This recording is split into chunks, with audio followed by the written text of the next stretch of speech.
जो animal lovers हैं वो क्या कहते हैं? ये सुप्रीम कोर्ट ने उनका तर्क है कि सुप्रीम कोर्ट के फैसले को लागू करना ही एक बहुत बड़ी चुनौती है। अभी अकेले दिल्ली में स्ट्रे डॉग्स की संख्या 10 लाख के आसपास है। हालांकि ये आंकड़ा अलग अलग रिपोर्ट्स में अलग अलग बताया जा रहा है। दिल्ली में 10 लाख कुत्ते, एक अनुमान के मुताबिक इतने कुत्तों के लिए 10,000 डॉग पाउंड्स की जरूरत पड़ेगी। इसे बनाने में लगभग 50,000 करोड़ रुपए तक खर्च हो सकते हैं। कुत्तों को जहां पर रखा जाता है उस जगह को हम पाउंड कहते हैं। इसी तरह से एक अनुमान के मुताबिक हर रोज एक स्ट्रे डॉग को खिलाने पर 40 रुपए का खर्चा आता है।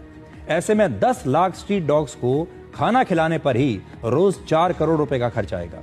दिल्ली में हर साल स्ट्रीट डॉग्स के खाने के लिए 1500 करोड़ रुपए का बजट अलग से रखना होगा। इसके अलावा दवाइयां, उनकी देखभाल, उनकी सफाई और उनकी देखभाल करने वाले स्टाफ का वेतन भी अगर जोड़ लिया जाए तो ये बहुत मोटा खर्चा होगा। इस योजना को संवेदनशीलता के साथ यहां भी लागू किया जा सकता है और इसके लोगों को जागरूक कर सकते हैं। जो कुत्ते ज्यादा आक्रामक हैं उन्हें शेल्टर में भेज दिया जाए और जो बिल्कुल ठीक हैं, जिनकी मानसिक स्थिति, उन्हें अडॉप्ट करवा दिया जाए। शेल्टर से ही केवल शांत और अच्छे स्वभाव वाले कुत्तों को गोद लेने के लिए हम लोगों को प्रोत्साहित कर सकते हैं। डॉग स्टरलाइजेशन का काम युद्ध स्तर पर किया जाना चाहिए ताकि कुत्तों की संख्या और ना बढ़े। वैक्सीनेशन का काम भी तेजी से होना चाहिए ताकि रेबीज का खतरा कम हो जाए। और इन डॉग्स को खिलाने के लिए जगह जगह फीडिंग एरियाज हम बना सकते हैं। हाउसिंग सोसाइटीज और अलग अलग मोहल्लों में रहने वाले लोग इन डॉग्स के भोजन और स्टरलाइजेशन और वैक्सीनेशन के लिए खुद से अपने छोटे छोटे ग्रुप्स भी बना सकते हैं। ये कुछ तरीके हैं जिनसे हम स्थिति को टाल भी सकते हैं अगर हम चाहें।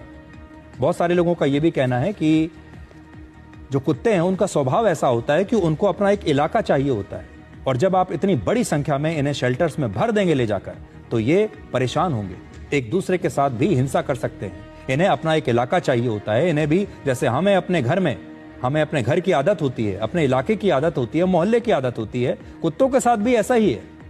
हमारी भारतीय संस्कृति में भी कुत्तों को विशेष स्थान दिया गया है। कई बार उन्हें भगवान के साथ दिखाया गया है। डॉग्स में कुछ खास भावनाएं होती हैं जो इंसानों से उन्हें बहुत जल्दी जोड़ती हैं। इसलिए प्राचीन समय से ही इंसानों और कुत्ते के बीच हमेशा दोस्ती रही है।